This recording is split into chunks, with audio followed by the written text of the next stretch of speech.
Welcome to the collection of the wildest and craziest AITA Reddit stories of all time. From wild betrayals to shocking twists, these tales will leave you questioning who is really in the wrong. Let's dive in together. The first story for this collection is from Papayazizek. AITA for not letting my partner meet our friend off the internet, whom we date together online. My 34F partner, 33M, wants to meet his friend off the internet, and it's making me uncomfortable. We have been together and happy for 2.5 years. We have a dog and a good life together.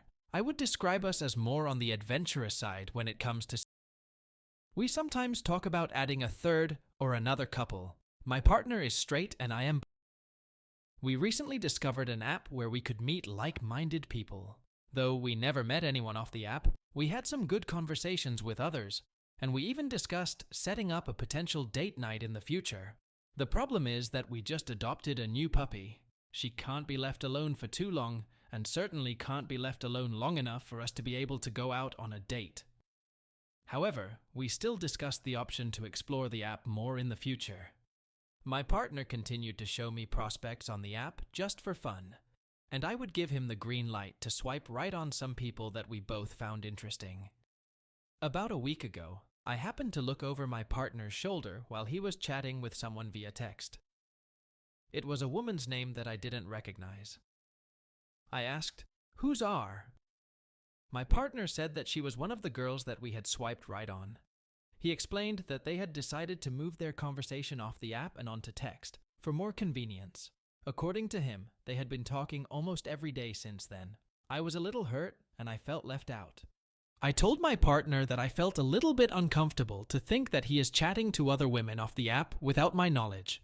I told him that I thought we would be chatting to people together as a couple. He apologized profusely. He tried to explain that it didn't seem like a big deal to him. He immediately created a group chat for the three of us to get acquainted, which I agreed to. Soon, the three of us started discussing plans to meet up at a dog-friendly brewery so that Puppy could come with us. All was well. Fast forward to a few days later. I noticed that my partner was texting a lot throughout the day. I got a weird feeling about it. I asked who he was talking to. My partner said, "It's R." I was initially confused because the group chat had been silent for a couple of days. As it turns out, they continued to have their own private conversation outside of the group chat. I felt a little nauseous about this. I told him that I felt uncomfortable to be left out of the conversation again. Again, my partner apologized for this. He explained that he sees R as a friend. He assured me that he wasn't intentionally trying to be sketchy, and even offered to show me all their messages right then and there. I declined. He added that they were talking about PG stuff, nothing even remotely, and that they just happened to share some similar interests and the same sense of humor. My partner then admitted that he felt a little bit confused because I never had a problem with any of his other female friends. I explained that the context is very different here. My partner started talking to this woman through what is essentially a hookup app. I asked if he would feel comfortable if I was having private conversations with men from the same app. He again apologized and confirmed that he understood. He then offered to tell R to move their conversation to the group chat so that I would feel more included. I agreed to this. Well, R caught on that something sketchy was happening between us. She said that she values transparency and she does not want anything to do with either one of us until we figure out how to communicate with one another. She said that she doesn't want to be in the middle of a couple fighting. I don't blame her. I apologized via text and explained to her that I am not feeling super comfortable about this situation anymore. It's not her fault that this started off weird. However, I encouraged her and my partner to continue to have a platonic friendship if they want, since they seem to really hit it off as friends. She declined. She said that she doesn't feel comfortable talking to my partner if she knows that it's making his girlfriend uncomfortable. My partner was really sad about this, and I felt bad for inadvertently getting in between them. I assumed that contact with R was over, as she seemed pretty sure about her decision. My partner acknowledged that things could have been different if we had communicated better. We discussed the experience at length. I thought we were moving on. A few days later, I decided to check in with my partner about how he feels about the whole R situation.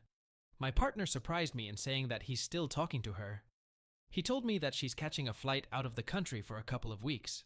He then said that she wants to potentially meet up with us for New Year's Eve. I was super confused.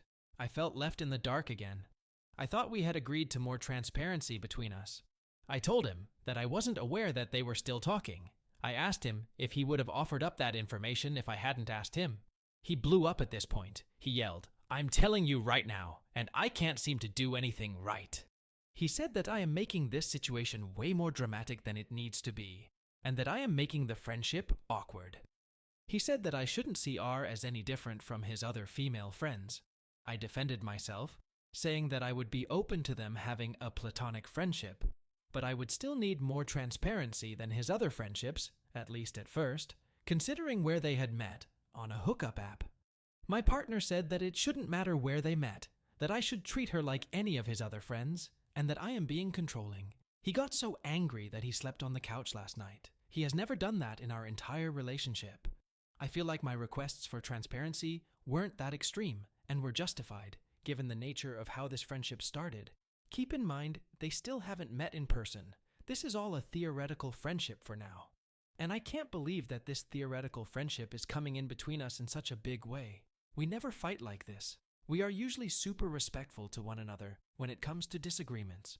It makes me wonder why it's worth the risk to our relationship if this theoretical friendship is already causing so much friction. I am already turned off and uncomfortable with the dynamic. This is a tricky situation to navigate, and I don't trust my partner to be transparent with me. I don't want anything to do with this woman anymore. To be honest, I don't even know if I want to continue exploring the app. My partner doesn't mean to hurt me, but I fear that he is oblivious when it comes to understanding why I would be upset about this. Unless I am missing something. Am I being unreasonable with my requests for more transparency? AITA? OP is not an AH for demanding transparency from her partner, particularly given then context and nature of meeting with their online friend ROP's partner behaves entitled, and his repeated private conversation with R is completely unjustified, and I think it is cheating. As for scores, I would rate OP's partner 3.5 out of 5 on the AH scale, and OP gets nothing. Let's now jump on to the next story from Spirited_Parking. 9,000 AITA for breaking contact with my friend, when he said he felt disrespected. I met a guy through Reddit, as we were interested in the same uni. From inbox, we moved to Discord, and the friendship was growing. I'm an introvert and don't really have friends, and the same with him. A while later, I realized the university we matched over wasn't a fit for me, and I told him so. At once he was like, "Well, you can go away then, none like me, and I'm always left alone. Now you two are not choosing this university, so there's no point in talking." It was weird, and I told him so. Also that friendships don't mean we have to do everything together, otherwise it's meaningless. He agreed after a day or so of pondering. Then we moved over to Instagram. We texted for a few days, then I had some situation in my offline life and forgot to check on the texts, and I keep my notifications off so that I don't doom scroll on Insta. I saw that he had unfollowed me and removed me from his following list and texted that he knew I would lose interest and not talk anymore.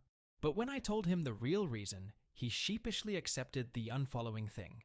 From then we texted almost every day, save for a day or two in the middle, for at least 1 to 2 hours. Even though it wasn't my thing, I didn't want him to be hurt again, so I went back every day. Fast forward a month from then, my dad fell very ill late at night, and we were in our country house with no emergency services before morning. So I texted him as I was having a full-on panic attack. All I wanted was for him to speak to me for a while, and it was during our usual conversation hours. After a little while, he stopped responding. I could see he was online but didn't respond. So I texted that I was sorry that I was being a burden and that I would stop texting anymore. Before talking to him that night, I had told him to tell me if I was weirding him out, not to ghost me. The next day, he texted me saying that he had fallen asleep and how sorry he was. I accepted his apology and tried to move on. Then he burst the next issue. He told me that we couldn't speak anymore, that his cousin had seen our texts. For context, we only spoke of movies, shows, games, and general day-to-day stuff, and he comes from a conservative trad family, and threatened him that he'll complain to his parents if he didn't break contact. By this time, I was too done with this, so I said I understand. Goodbye. A day or two later, he texted again, saying he had a big favor to ask. He told me that he wanted me to erase all our texts from Instagram and to give him proof of an empty text box. Flabbergasted, I asked for a reason. He told me, just understand. But upon poking, he told me he didn't trust me with proof of our conversations and how I may use them in the future against him, maliciously. Again, too done with him, I deleted everything and sent him the screenshot. Also, before he broke the delete everything, I had suggested we move to Discord so his cousin couldn't know. He suspected my reasoning, saying, "Why do you want to continue this?" So, we moved to Discord. During this time, my dad was in recovery mode, and I was his primary caregiver as we don't have any family. I was barely using my phone and was exhausted to the bones. He'd text me on Discord and expect the same hour-long conversations. I told him a couple of times that I wouldn't be available during this time. He'd say he understands but incessantly send highs. It wasn't like I wanted to ignore him. It was that I was too tired to text. I told him so, and one day he literally texted me, "What the hell, where'd you go?" I replied with an FYI as a fact, not the literal definition of it, but it still hurt his emotions when I repeated that I was exhausted these days. I was waking up every 2 hours at night and also doing all the chores of our duplex and taking care of Dad and our 4 cats at the same time here. He told me blatantly, "I'm sorry, but that's not my problem. And you should tell me, I can't talk today if you can't, every time I text." After that, he tried to rectify by saying that his issue was no contact. Not that I didn't talk to him regularly, but I didn't have the energy or time to even text him, "I'm sorry." My literal screen time that whole month was 23 minutes to 2 hours, during which I played Subway Surfers as it eases my mind. I told him again that I appreciate his concern, but I was literally not available. He sent another text about how he felt disrespected. After that, I broke contact with him and didn't respond anymore. I was too done. Now I'm not trying to villainize him, but I need peace from friends, not a chore. This is my main account, so he might find this. But again, I'm not saying anything that didn't happen. I have the receipts from the Discord texts about the last "where the hell" and following texts, but won't show those since it'll prove him right. TL. AITA for breaking contact with my friend after he told me that my dad being sick and me being exhausted caring for him wasn't his problem, and I still needed to text him nonetheless. So, AITA for breaking contact with him. OP is not an AH for prioritizing her father's health and her well-being over an overly demanding friend who always dismissed OP's struggles and concerns. Friendship is meant to support one another, and if a friend emotionally drains you, it is a huge red flag, and you need to get rid of it as soon as possible. In this case, OP's friend is an AH, and I would rate him 2.5 out of 5 on the AH scale, and OP gets nothing. Let's now move on to the next story from Astron- on Earth. AITA for leaving my relationship after he bought an apartment. I, 33F, have been in a relationship with my boyfriend, 32M, for just over 2 years. We've had our ups and downs, and always came back together and stronger. But recently, our biggest hurdle has become clear. He bought an apartment. We had talked about moving in together several times, but couldn't decide on where to live. We didn't want to move out of the city we're currently in. We live 20 kilometers apart. And he recently changed his mind about wanting kids, while I am child-free by choice, and have been verbal about this from the start. It was even on my dating profile. This led to him buying an apartment for himself, which is 32 square meters, overpriced, and partially paid for with money from his parents, which he actively had to ask for. He wanted to leave his previous rental apartment because he was unhappy there. Moving in together was on the table again, but due to our differing views on location and children, it was a tough decision for me to look for something together. He was welcome to move into my rental apartment. A 2-bedroom, 75 square meters, newly developed 2023 penthouse with a wraparound balcony, parking, and a reasonable price. But he declined because he doesn't like my city. For context, he works in my city, and the distance is only 2.5 kilometers door to door. He says my city is too big, messy, busy, and lacks a nice gym. He is really into a healthy lifestyle, so he would be unhappy again. He tried finding a rental in his city, but had no luck, so he started looking to buy. As I work in real estate, I went with him to view properties initially and gave my honest opinion when asked for. This caused friction because there weren't many good options within his price range, and he was looking at the options high in his emotions while I was being quite rational. I, however, was vocal about my worries of him buying an apartment and what that would mean for our relationship. He had always said he wanted us to rent together for at least 2 years first before buying a place. His decision to buy now went against that and what he wanted for us, and that scared me. Eventually, he started viewing properties without me, started not telling me about them, and this concluded in him calling me to say he found something and was going to buy it. After showing me videos and the listing, I pleaded with him not to go through with it because it was too expensive for the size. He had to ask his parents for money, and it would complicate our future together. He brushed off my concerns, saying, "I just really need your support right now," and basically shushed me. This choice and how it was handled really hurt my feelings and damaged my trust in him and us. We took a 2-week break and reconciled. I love him, and I can't bring myself to break things off permanently. However, now that he's living there, it is expected of me to be the supportive girlfriend and be happy for him, but emotionally, I can't. I really dislike being there. It's tiny. I have to park outside the city and take a bus with all my stuff because he can't get a parking permit. And otherwise, I'd have to pay €25 a day for the public garage. Or I take public transport door to door, which prolongs the travel time by at least 30 minutes. And the city itself gives heavy student vibes, which I have frankly outgrown. Staying over is just a hassle.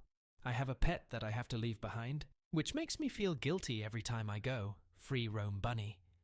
And the fact that he asked his parents for money, and them giving it knowing my objections, stings. I always thought I had a good relationship with them. I see them quite often, and am basically at all family gatherings.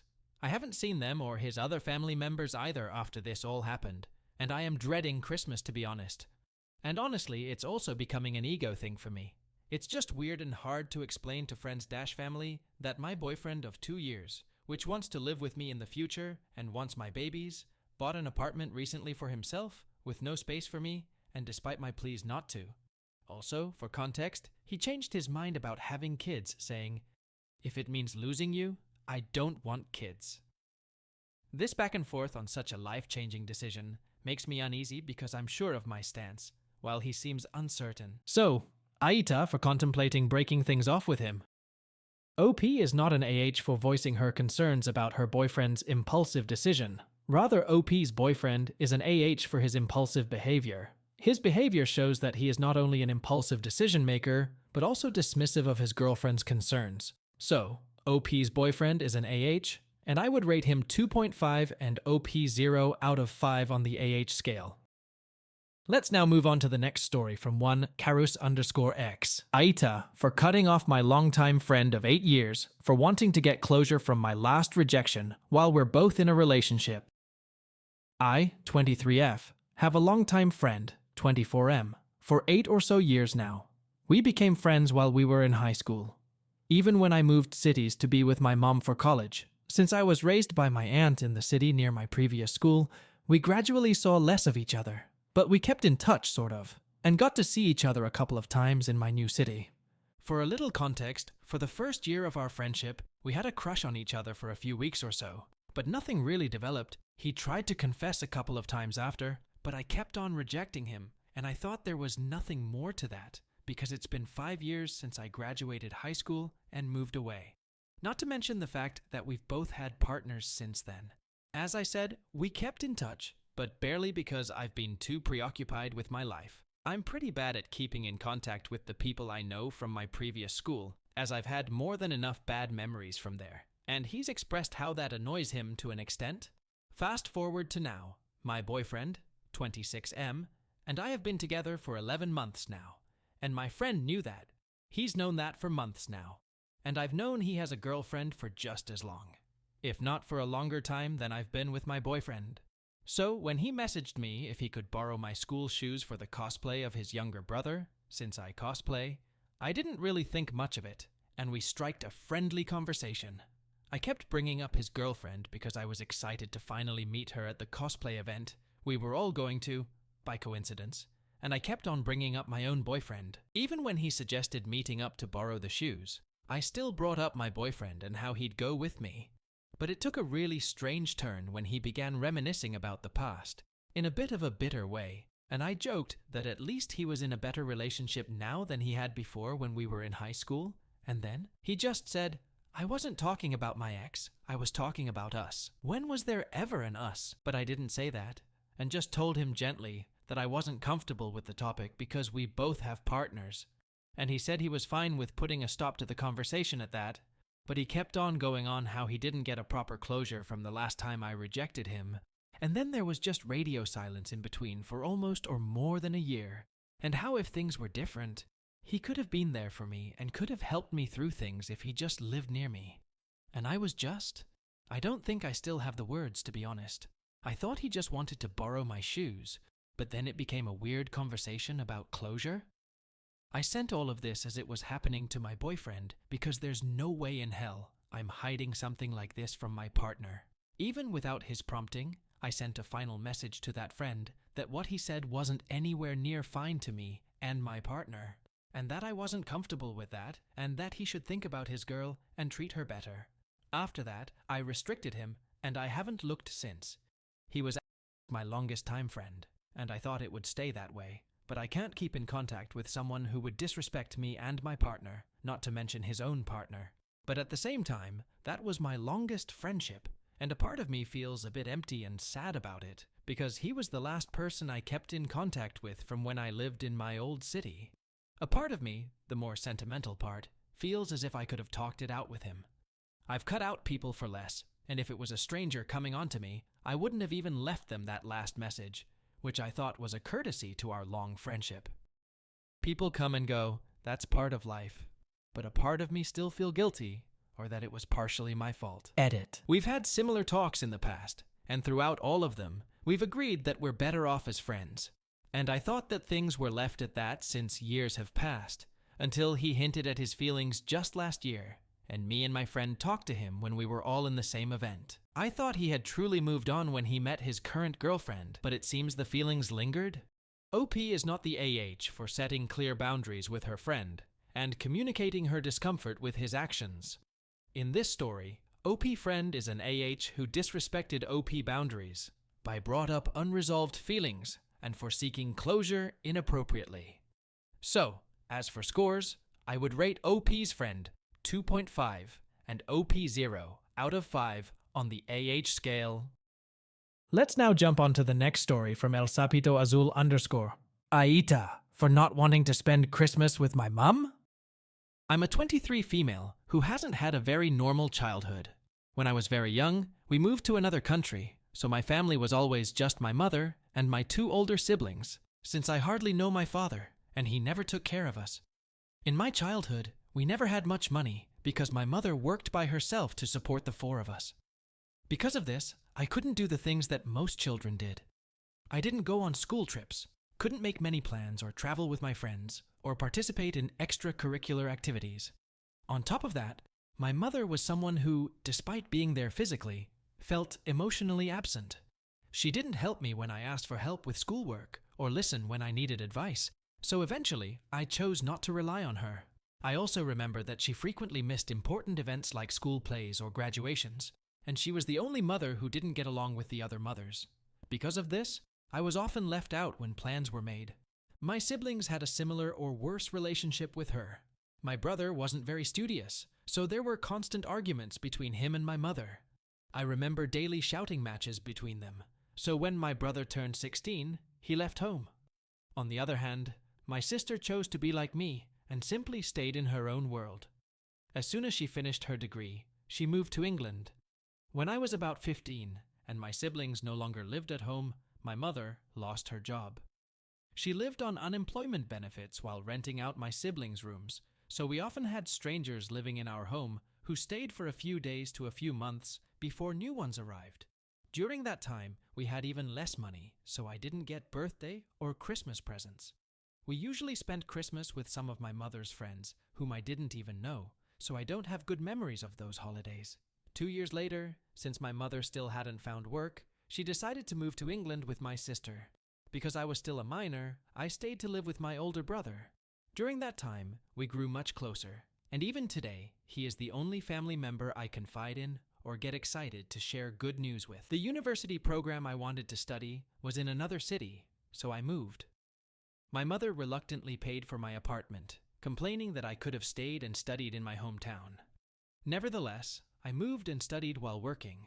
Fortunately, I received scholarships each year, which paid for my tuition since my mother couldn't afford it, and without them, I couldn't have studied. After the pandemic, my mother and sister decided to return to our country. The three siblings decided to talk to her and express the things we hadn't liked in our childhood, and some attitudes we wanted her to change. We all agreed to make an effort, but still, my mother remained the same in many ways. It seemed like she didn't listen, and we had to repeat things several times. She also didn't share anything about herself, so I always felt like she was a stranger. Often, when you went to her house for lunch, someone would call her, and she'd leave in the middle of the meal, or she'd be busy with her own things. Most of the time when she messages, it's because she needs something. After my mother continued acting this way, my brother decided to cut off contact with her, and they no longer speak. Last Christmas, since my boyfriend's parents live in another city, we used that as an excuse to go there though. In part, I used it as a reason to avoid spending Christmas with my mother. My sister usually spent Christmas with her, but my mother treated her the same way as she did me before, inviting some of her friends, and my sister didn't enjoy it either. This year, my sister has also decided to go elsewhere to celebrate Christmas. This Christmas, I couldn't take time off work, so my boyfriend and I decided to stay in our city. I planned to spend the holidays with my brother and my boyfriend.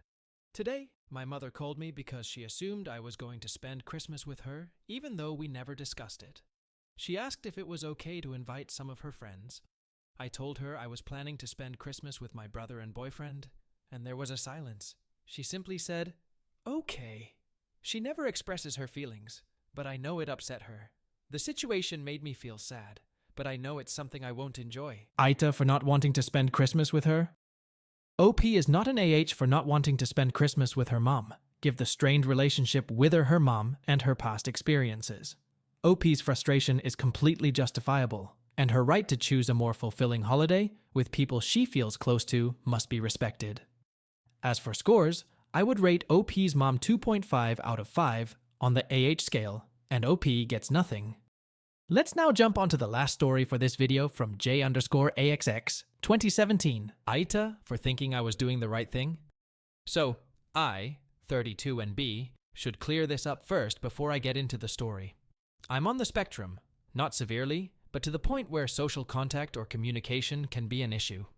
I love role-playing, have done for nearly 20 years now, and by doing so, it has really bought me out of my shell. People may say I'm too old to be into such things, but it brings me a lot of joy and happiness, and often, it can be a distraction for how busy my brain can get. Everyone has their interests, this is mine. If you have something negative to say about it, that's your opinion, and you're entitled to it, but commenting it isn't going to change anything. I met a lot of people through role-playing online during the old Tumblr days, people from all over the world, some I've met up with in person, and even now, almost 20 years later, I'm still friends with the majority of these people. But there are a certain few I'd consider myself closer to than others. My one friend, who is not from my country, around the same age as me, we are extremely close. Up until a few months ago, we spoke every day on Discord. Even if we weren't actively playing games or role-playing, we spoke, caught up on the day, what we were doing, whatever. And we have done for a long, long time. A few months ago, she met someone. I was super happy for her. I pushed her to meet people because she can be like me. Withdrawn, quiet. But after, especially when they became official, our conversations began to die. And even though I've continuously tried to check in on her, I've barely had any responses. It was after 3 months of literal radio silence that I picked up the courage to message her mum on Facebook to see if she was okay. She was reading my messages, she just wasn't replying to them. She was active on other apps, TikTok, Facebook, Instagram. But I just didn't seem to be important enough to talk to, which, to be honest, hurt a little. It still hurts. I'm confused. After her mum confirmed that all was well with her, I left it a few days before reaching out to her directly. I just said, I don't know if I've done something to upset you, but can you let me know if you're okay? You don't need to reply. You can just like the message or something. I'm worried about you." Her boyfriend responded to me a few hours later. Her boyfriend. Immediately, I thought that she might have got herself trapped in a relationship where he was the controlling type and stopping who she could talk to, etc. It was either that, or she just didn't care anymore and was purely focused on the relationship she's in.